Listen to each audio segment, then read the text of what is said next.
If you're like me, then you've probably been wondering, where is this high school level math that they said was going to daily impact my life, like pre-calc and algebra?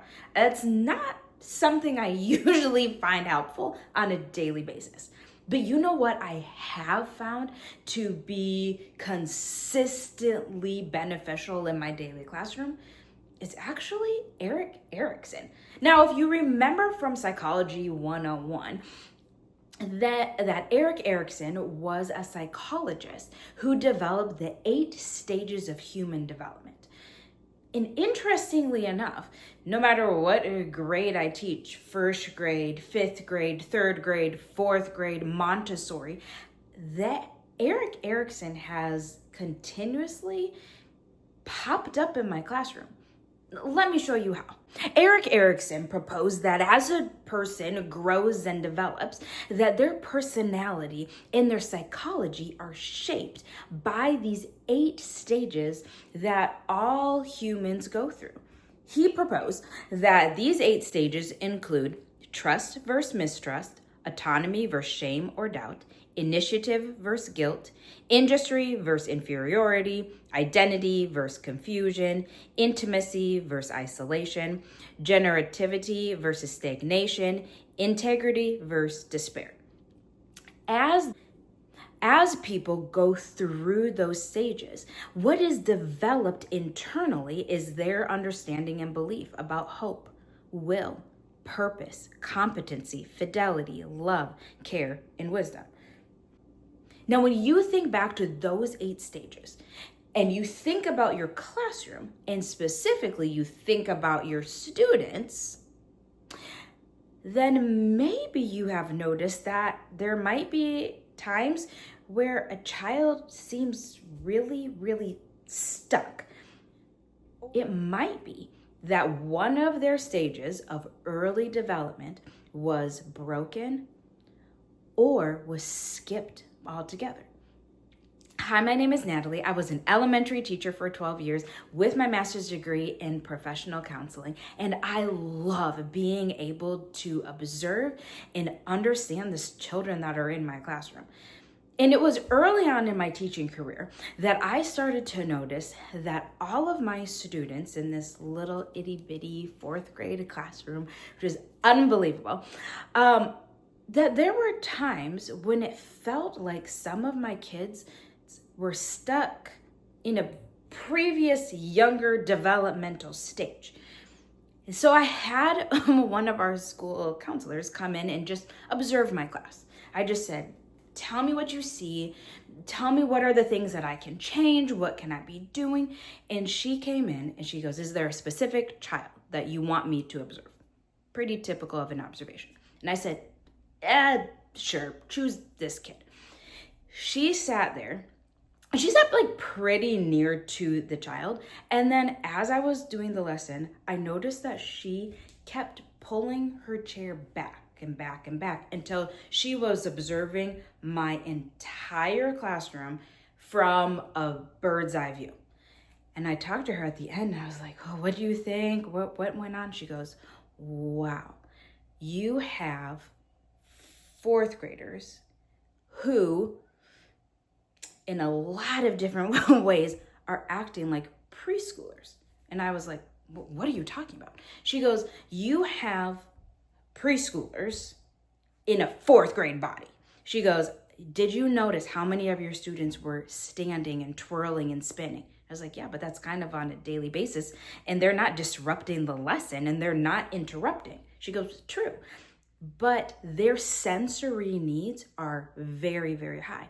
I had children that were sucking on their fingers, that were breaking pencils, and that they were sucking on their thumbs, or not just like 2 of their fingers, you know, sometimes little kids do that, or that they were constantly needing to touch each other and their peers all of the time, and they couldn't seem to sit still all the time. So through this observation, I learned, wait a second, if that is true, that I've got a lot of my big people in like a younger stage self, what does that mean for me? So that's when I went back to Psychology 101 and what I know about human development, and said, what is it about this stage specifically? What would it be like if I taught fourth grade with some aspects of high sensory input for like I would if I was teaching preschool? And that's what led me to Erik Erikson. When I went back and looked at each of his developmental stages, I realized that due to trauma, due to grief and loss, due to just the general makeup of my children in some cases, learning disabilities, neurodivergence, of going, there's something within a previous stage that was skipped, broken, or missed altogether. What would happen if I went back? What is it about those early stages where we start to understand what it means to trust versus mistrust? And how does that play into my daily classroom as a fourth grade teacher? So that's what I want to bring to you today. Of each of these 8 stages, well, granted, your 9, 10, 5-year-old hasn't gone through the later stages of life because clearly they're not 60. But if we look at what is supposed to be achieved in those later stages, what is the trajectory of your child right now? And how can we encourage them? Even from a new, young stage, fresh, brand new on this planet Earth, how can we be helping shape, inform, and encourage them to be strong, successful, integrity-filled humans later on in life? So let's talk about the first stage, which is trust versus mistrust, with the goal of hope. This stage is all about making sure that a little baby's needs are met. Their most basic foundational needs. Making sure that they are well cared for in the ways of food, nourishment, making sure their diaper is changed, making sure that they're held and loved and cared for. It's that responsiveness when a baby cries that you go and help them. You don't just leave a baby on their own and say, figure it out on your own, because literally that would be impossible. They're not gonna go crawl over and make themselves a bottle, right? They can't feed themselves. So within this very vulnerable state, this child knows that their voice is important, or they learn that my voice, when I cry and ask for help, nobody comes. So why would I keep crying to ask for help? Or they learn when I cry, somebody responds and they come and check if I need a diaper change, if I need food, if I just need to be held, if I'm cold, what else? When you're focusing on that little child, you begin to pick up the cues of what they need. So within the stage of 0 to 18 months, the child is learning that there is hope in the world, that in their moment of distress, that not all is lost, but that there is hope that someone's gonna come and help them. But if due to abuse or neglect or trauma, that this stage is skipped or disrupted in some way, then it could mean that this child learns that there is no hope, that they have to it's not even self-regulating because their nervous system is not coming to a place of peace, but that they have to just hold it together. That I cry and no one comes to help me. I cry and nobody notices that I need a diaper change. So now they're learning that their voice doesn't mean anything. But it could mean that their actions speak a lot louder than words. One time I had a student, when he was very upset, he sounded like a locomotive, which at first I kept looking around going, who is making that train sound in the middle of my math lesson? That's very disruptive. So at first when I would be teaching, on the board, and then I'd turn around and I'd be like, is everybody okay? Does somebody need something? Because I really at first couldn't pinpoint where that noise was coming from, the general area of it. But the child looked like this. So I wasn't aware at first that he was in distress, but it was like, and it got louder and louder and louder. So as we came to more of an understanding of each other, and my students were learning that it's okay to share what you need, this child wasn't doing that. Well, come to find out that their little hurt self,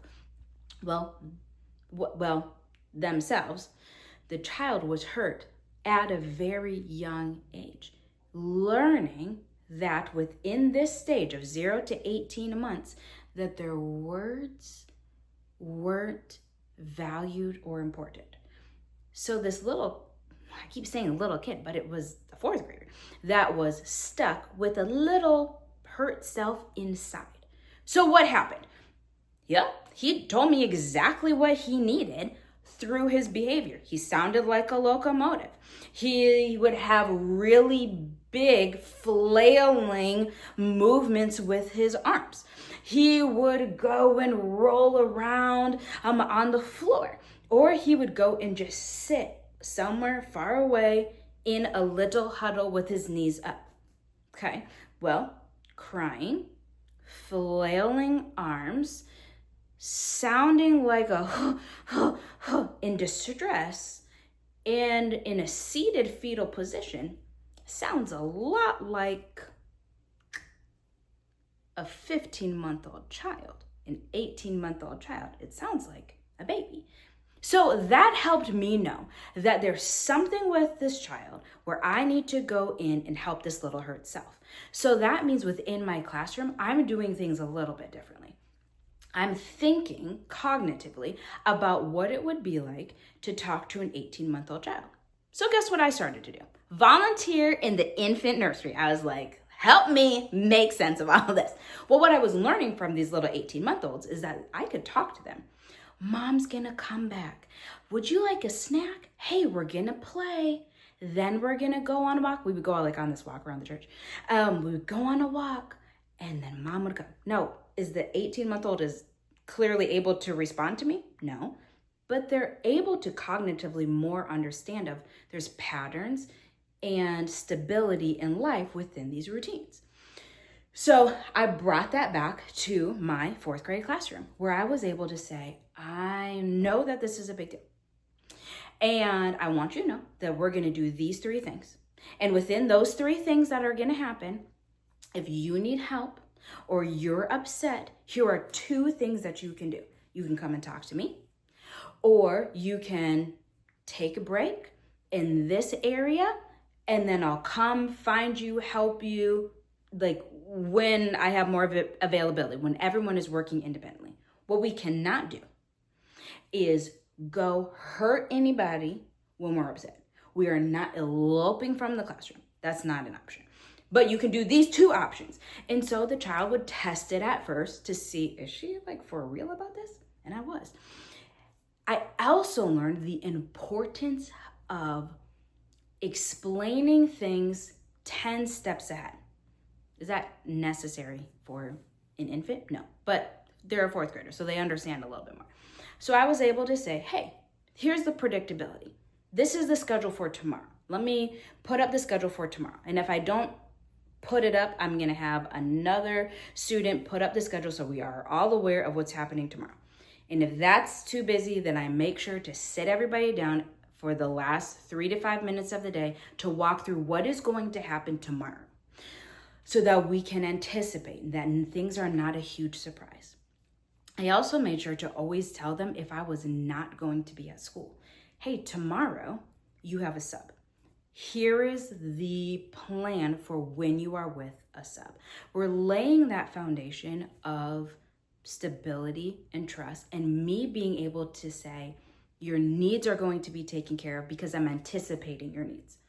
The most basic ways to help children know that have had a disruptive first stage of this within the classroom, I think, is making sure that they have stations that they can just go to make sure that they are taken care of. Can they have 2 snacks a day?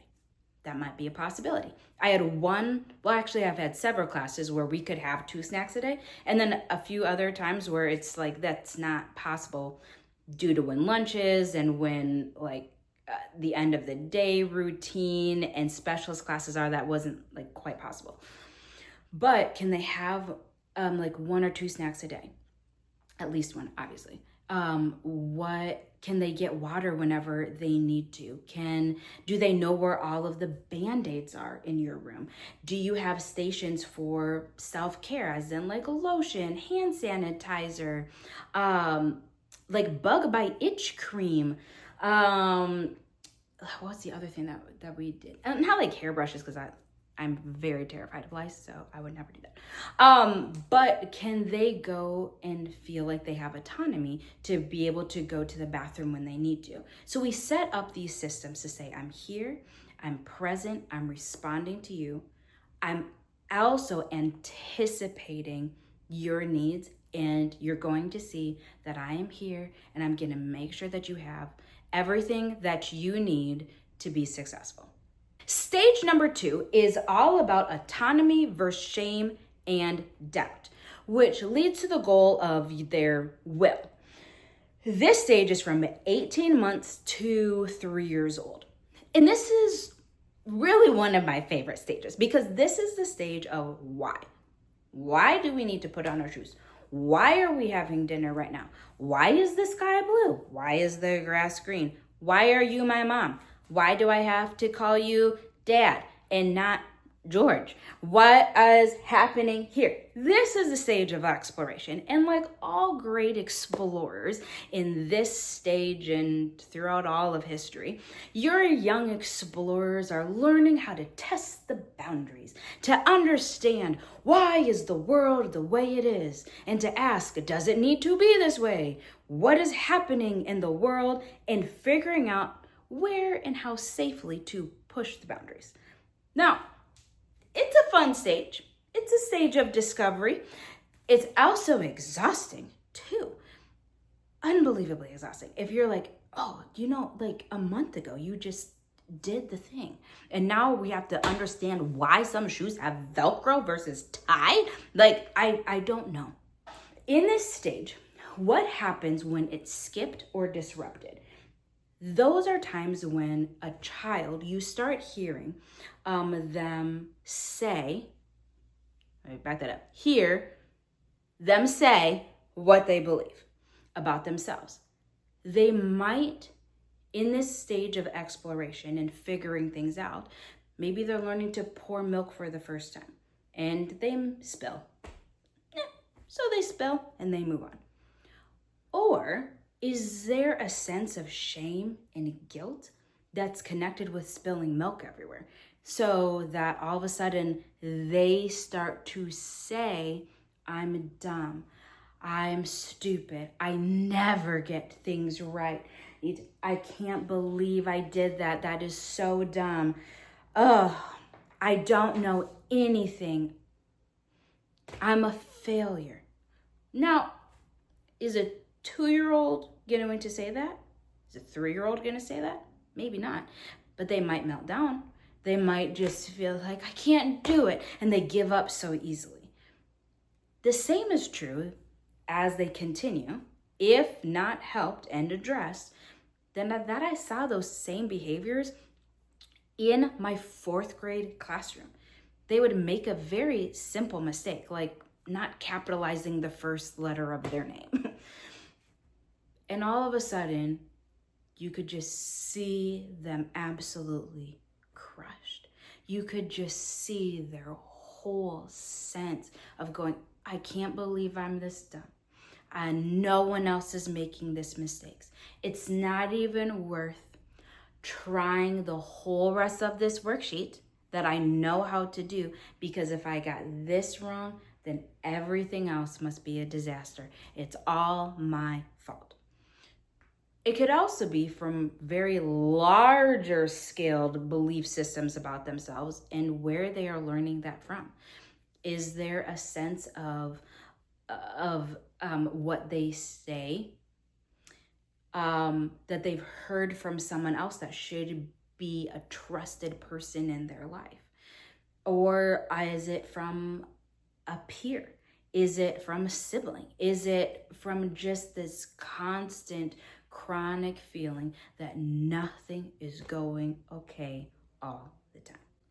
This is a stage that I honestly find difficult within my day-to-day teaching life, because it's the stage of being of which you have to undo so much deep-seated belief about themselves. You're rebuilding up their self-esteem.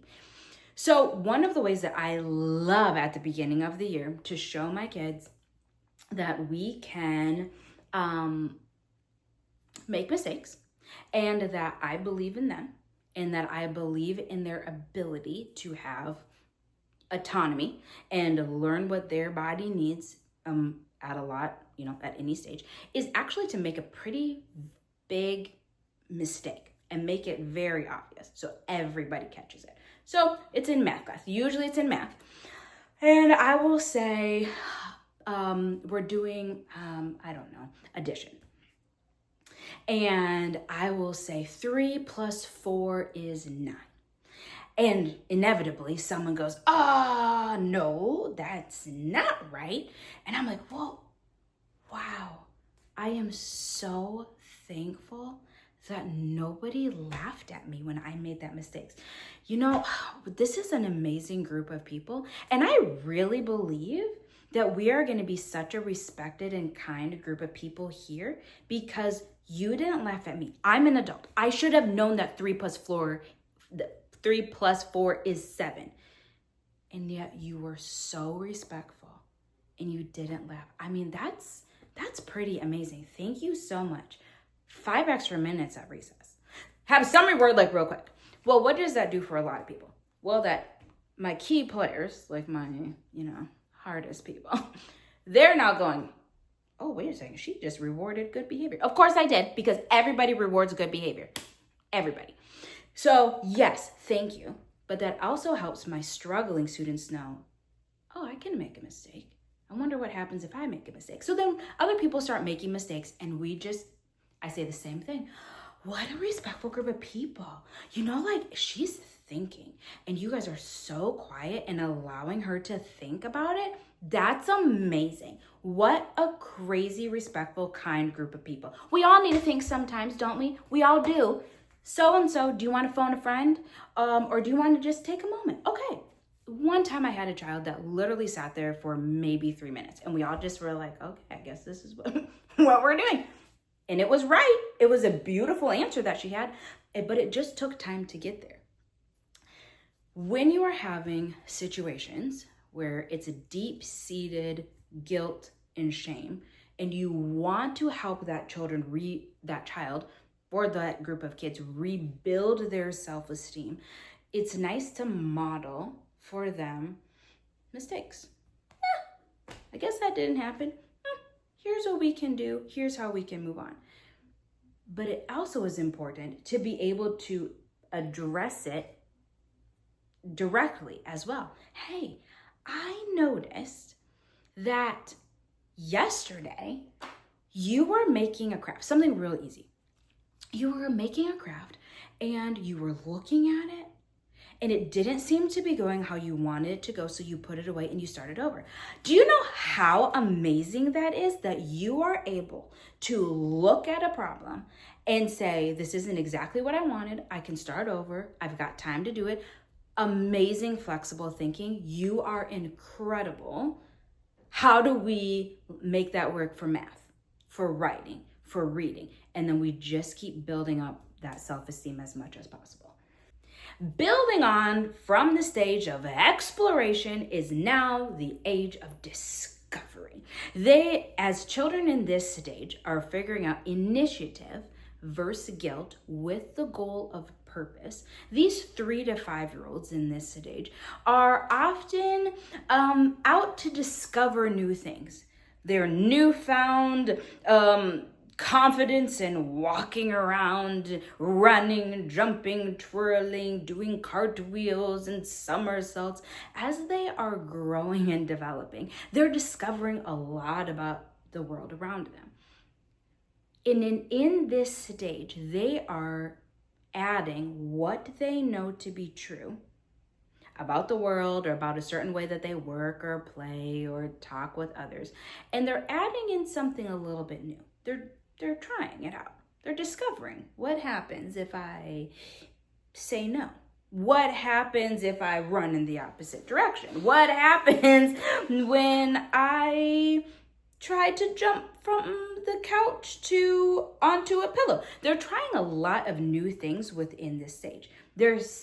But the other aspect of initiative is that they're noticing what needs to be done and they're doing it. If this stage is missed or disrupted in some way, then the child might be stuck in a sense of feeling very, very, very overwhelmed by guilt. They might be looking at it like, I have ruined this person's birthday. I have ruined our whole morning. I have ruined this experience. And a lot of times, my experience has shown in some of my elementary classes that these are the kids that say sorry a lot. They feel very, very, very guilty about little things. Oh, I'm sorry. I didn't put my name on that. I'm so sorry. Oh, I'm so sorry. That was my pencil on the floor. And it's like, okay, this is like a very small problem, so minute, but their inner self is just wrecked with guilt, overwhelming pressure of guilt.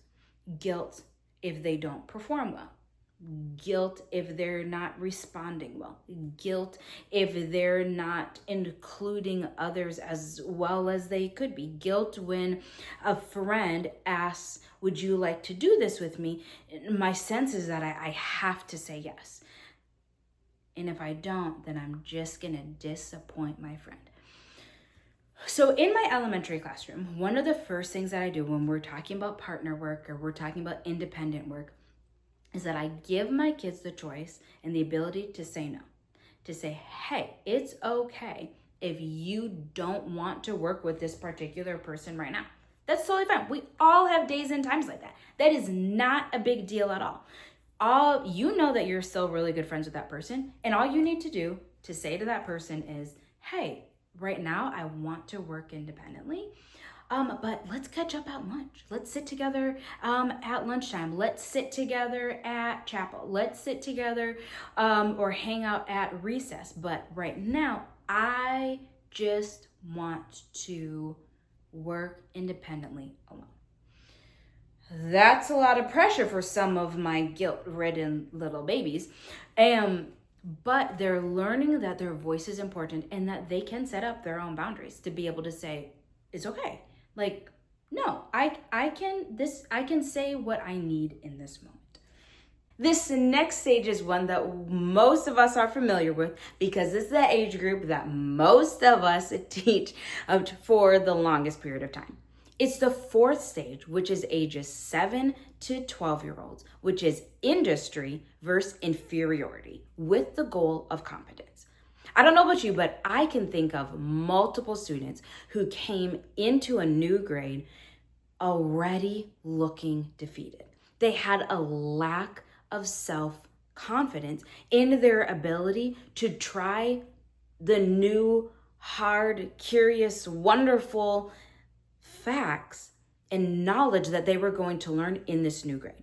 So those are the conversations that I had at the very beginning of the year when students would tap me on the shoulder or kind of slide up next to me and whisper, I don't know how to do this, or this is really hard. I've never been able to blank, which tells me that their inner confidence is so low that they are already coming into this grade thinking that they're other, that they're inferior to the rest of the group, that Everyone else can do this easily. Everyone else already knows how to blank, blank, blank, which might be a very gross over-exaggeration, over-generalization of going, no, not everybody knows how to do this already. No, they maybe learned that over the summer with their parents. Maybe they read a book and figured it out on their own. But nope, this is a brand new thing for third graders, fourth graders, all around the US, all around the world, all over this continent of going, this is a brand new skill. And it might be kind of difficult, but let's pop back to kindergarten and first grade and second grade, third grade, whatever the grade is, with preschool, with me for a second. And that's where I start a lot of my conversations when I'm doing something new for the first time with my whole group. So even if it's place value, if we are moving from place value of thousands to millions, then I say, oh, remember in kindergarten when you were just learning what a number was and you were figuring out the quantity of a number? Oh my word. What was your favorite memory from kindergarten? And I do that for first grade. Then remember we started learning tens and hundreds. Then second grade, hundreds, thousands. And then think about last year. You were adding in hundreds and thousands and 10,000s. And this year we get to do this amazing thing, da da da da da. But I take them back to be able to say, I'm not just throwing this at you out of the blue, but you've been preparing for this skill your entire academic career. Let's go back and think and then try this new thing. And so that I want them to feel that when they come to a task, that they are very well prepared. Because when their self-confidence is low, they already have this mental block that I can't do this. I'm not ready for this. I don't want to try. I'm not going to step into that world because it's too hard for me. That's when my behavior increases. That's when I get school avoidance. That's when behavior of negative attention comes in. People are rolling under their desk. They're going to the bathroom right in before or in the middle of a very hard task. They need water. They need to leave. They don't want to go back in from recess. Any of those avoidant behaviors tells me that it's not just because they're being naughty, but because they have a very deep mindset of, I can't. And so I want to help increase their self-confidence, which will increase their competence level. If you think about your kids that are very competent, there's probably some characteristics that go along with them, like that characterize that group of people. They're probably really good at initiative. They're probably very self-confident, and they're very capable of problem solving.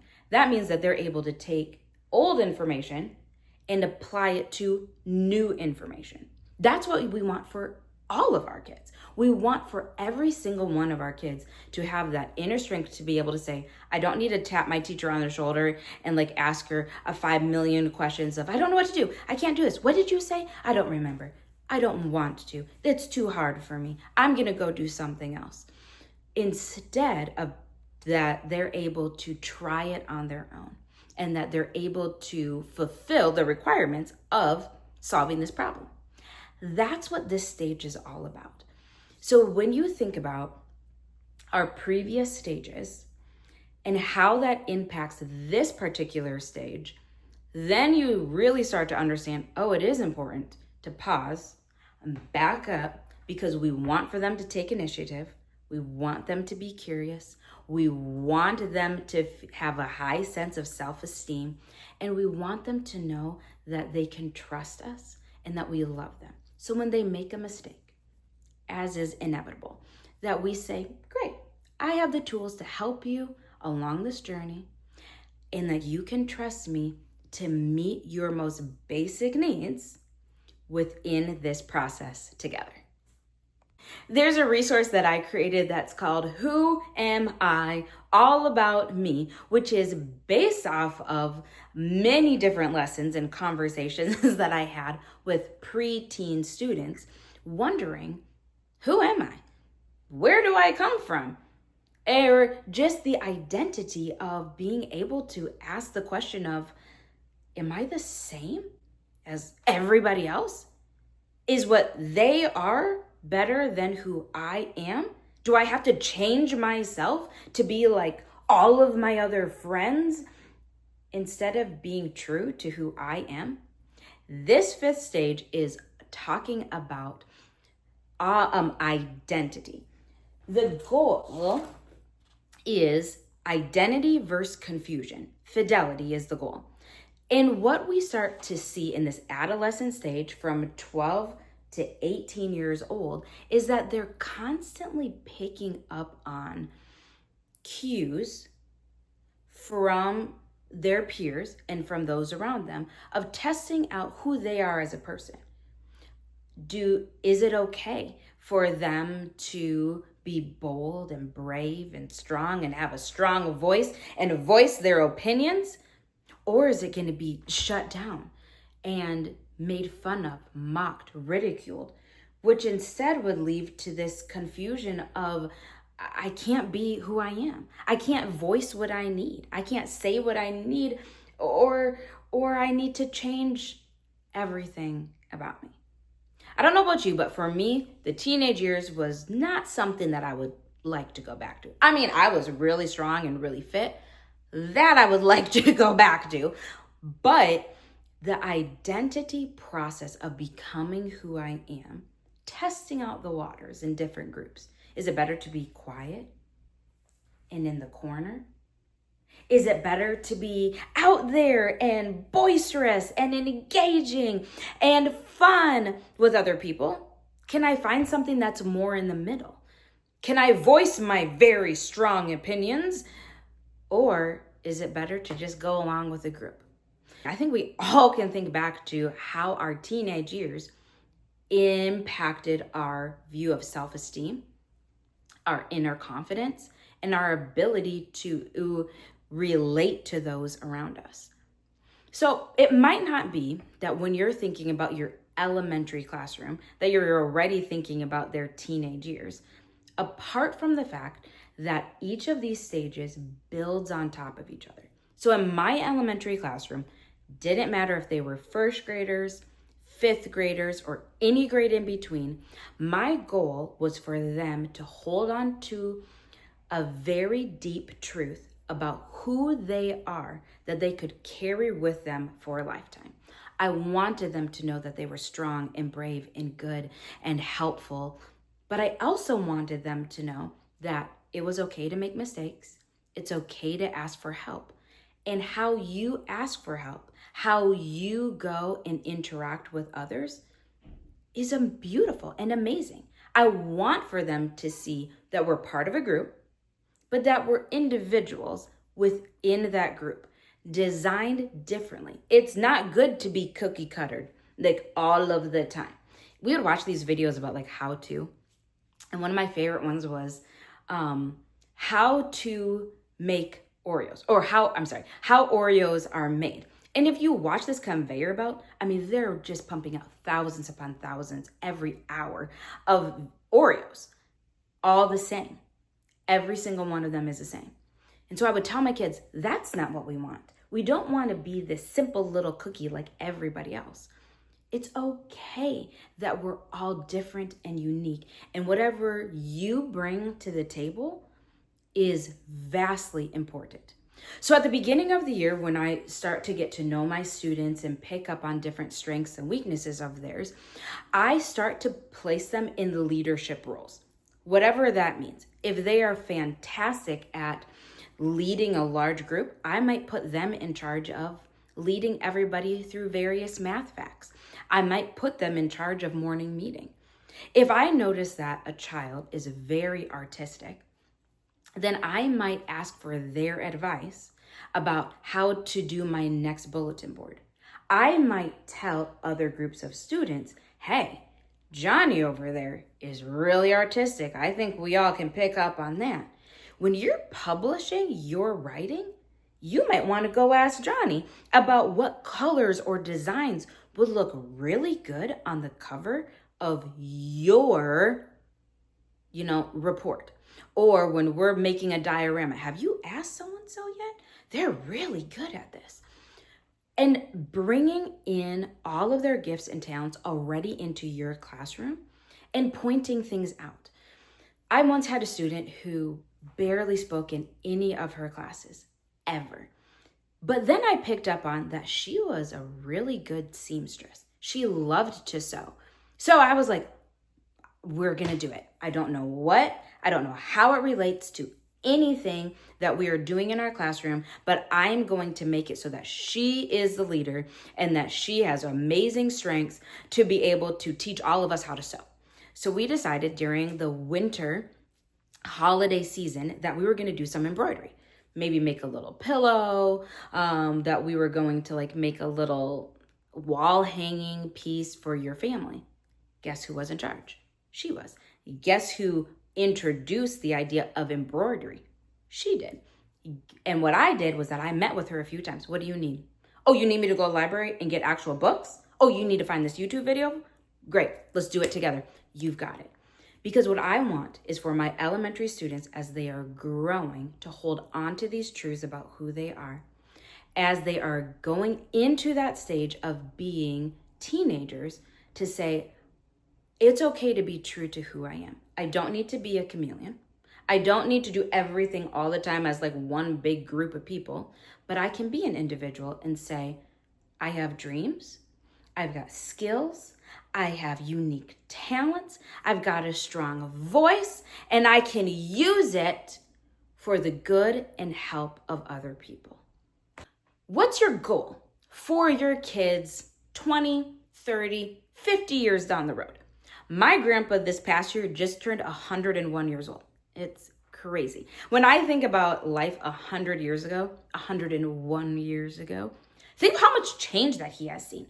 He's seen the internet. He has seen the innovation of vehicles, from little putsy little cars to what they are today in self-driving cars, self-parking cars. What's your goal for your students? Imagine that they were going to live to be 101 years old. What's your goal for them in life? What do you want for them? Regardless of how many sad or scary things have happened to them, what's your goal for them to pass on to their children?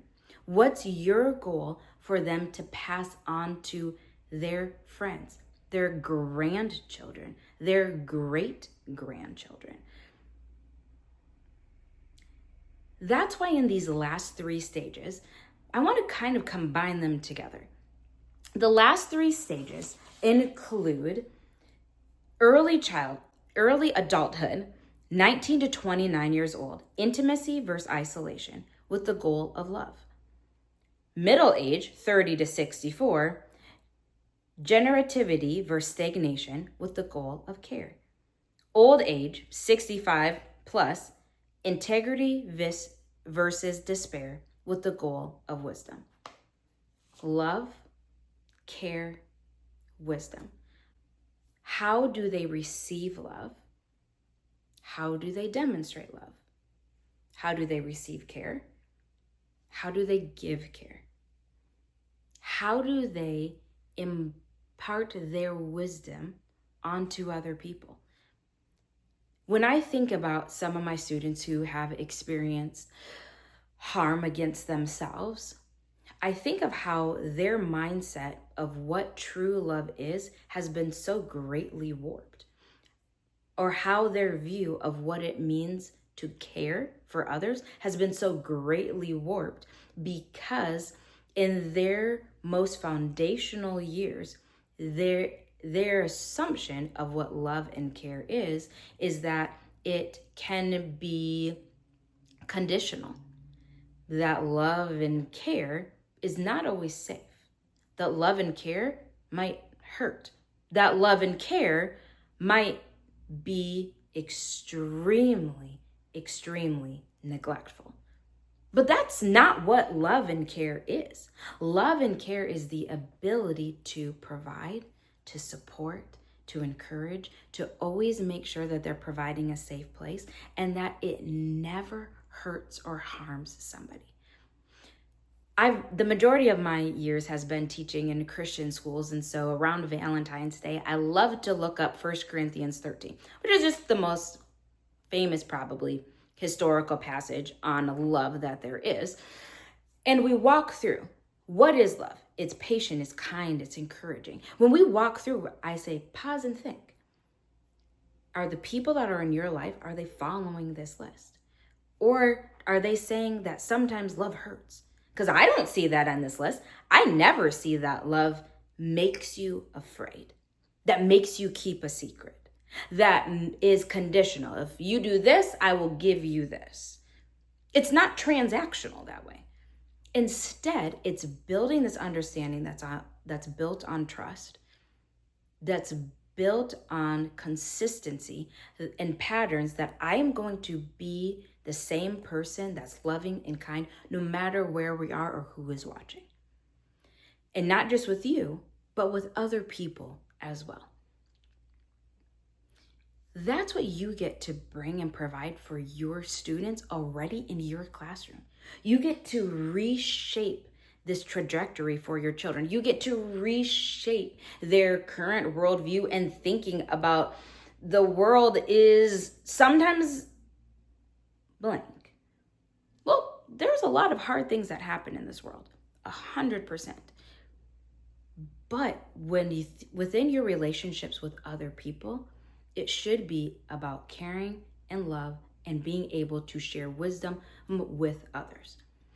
So that's one thing that I often think about when I'm thinking of how Erikson shows up in my daily classroom, of going, wow, from birth up until wherever I have my students now, I'm already seeing the impact of strong, beautiful connections in life that they have.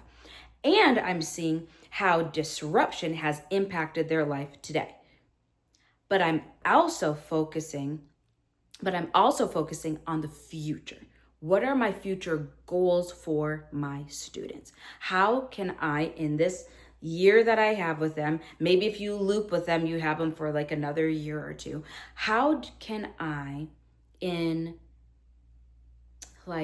plant deep seeds of truth into my students that they can hang on to for the next 10, 30, 50, 60, 90 plus years? When I started teaching, I was in a 4th grade class, so most of my kids were 10 and 11. My grandpa's 101. That means that some of my kids are going to be living for the next 90 plus years. That's crazy. It might feel like everything in my classroom, this is the biggest thing in the world right now, but in the long run of a life, I'm really just a drop in the bucket. So I want to make sure that my little drop, that this little time that we have together is filled with as much love and care and empathy as possible, to allow them to feel loved and cared for, and that they can trust safe people around them. So let me know how Erikson